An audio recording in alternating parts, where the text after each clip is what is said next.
Dried vegetables are great to have on hand for adding to soup or to mix with sour cream for a dip. When choosing vegetables to dehydrate, use fresh, mature vegetables. Keep the vegetables refrigerated until you are ready to process them. Then, just before processing, wash and dry the vegetables.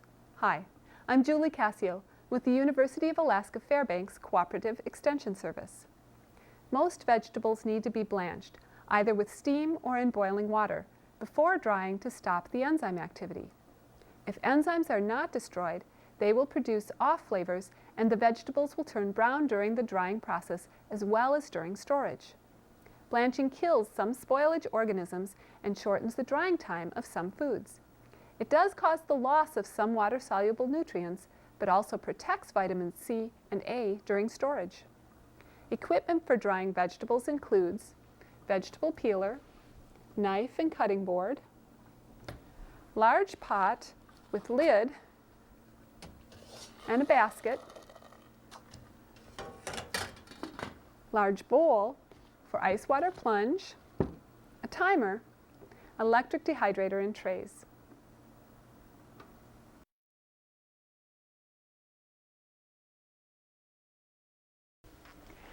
Wash vegetables thoroughly. Dry and remove any blemishes just before processing. Peel, trim, and core, and slice. This, of course, will vary depending upon which vegetables you're using.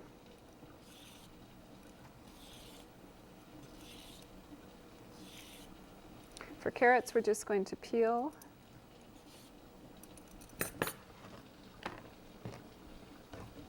and slice. Now the goal is to get our slices as even as possible.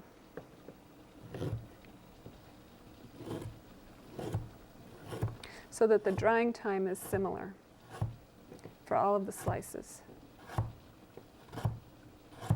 A mandolin is a nice tool for cutting slices evenly.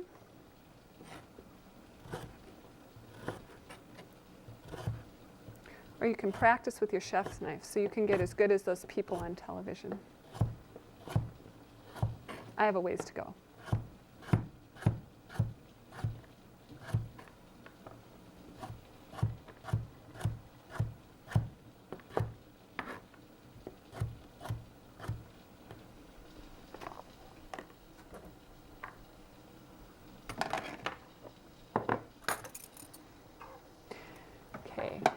To blanch vegetables, fill a large pot 2/3 full of water, cover and bring to a rolling boil, which I already have done.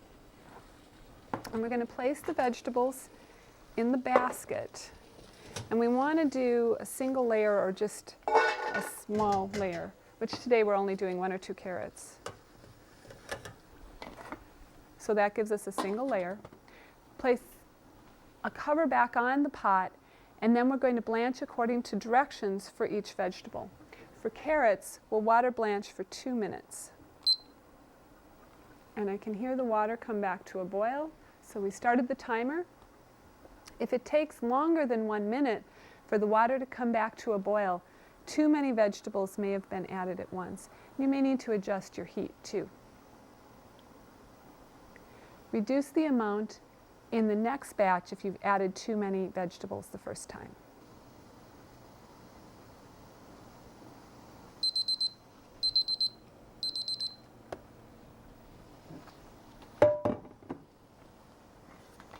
After blanching,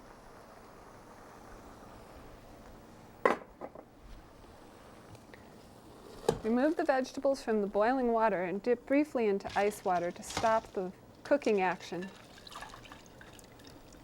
And pour on a tray over a bowl or over the sink.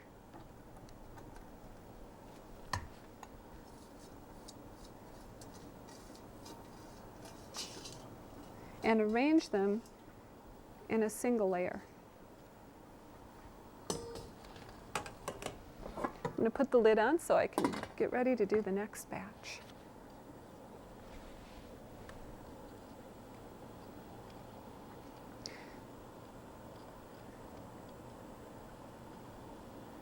When you have the vegetables arranged in a single layer, wipe any excess moisture from the bottom of the tray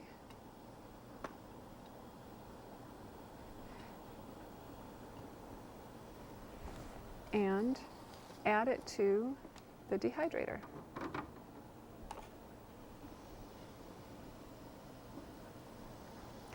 The heat left in the vegetables from blanching will cause the drying process to begin more quickly.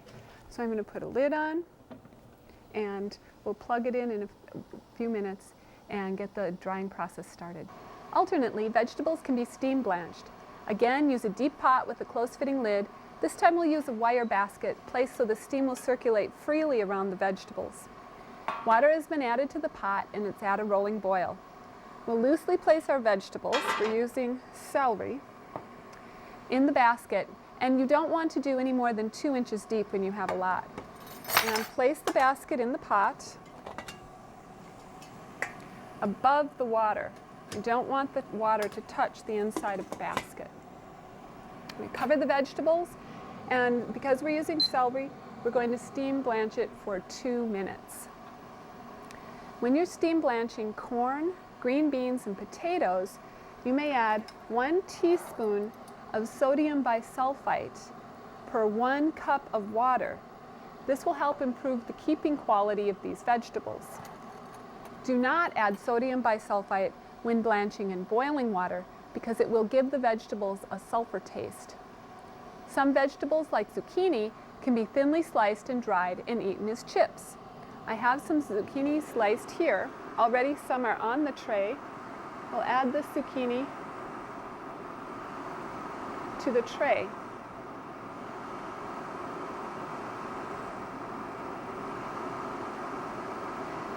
You can sprinkle with some seasoning salt or garlic salt to give the chips a little bit of flavor when they're dried, or you can leave them plain. Other produce to try this way are tomato, parsnip, turnip, cucumber, beet, or even carrot chips.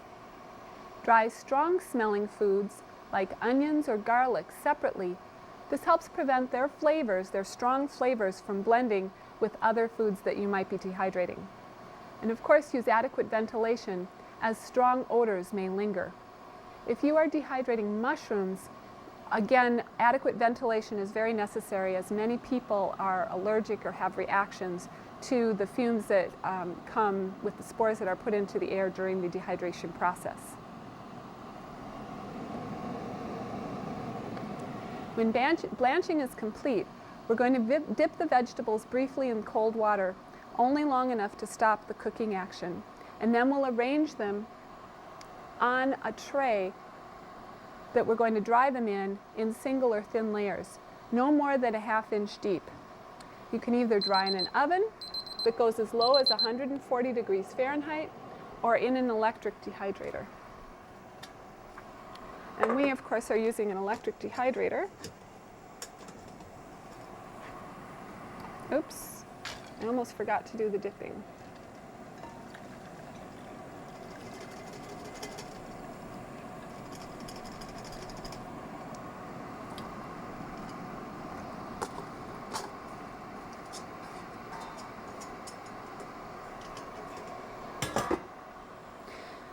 When these dry, the moisture will come out, and as the moisture comes out of the vegetable, they get smaller. So if you can arrange them on the smaller part of the mesh, then you'll have less falling through to the bottom as they dry,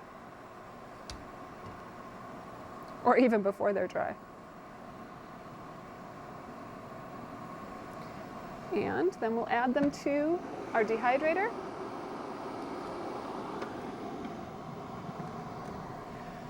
Trays in a dehydrator should be rotated during drying, as the foods nearer the heat source will often dry more rapidly.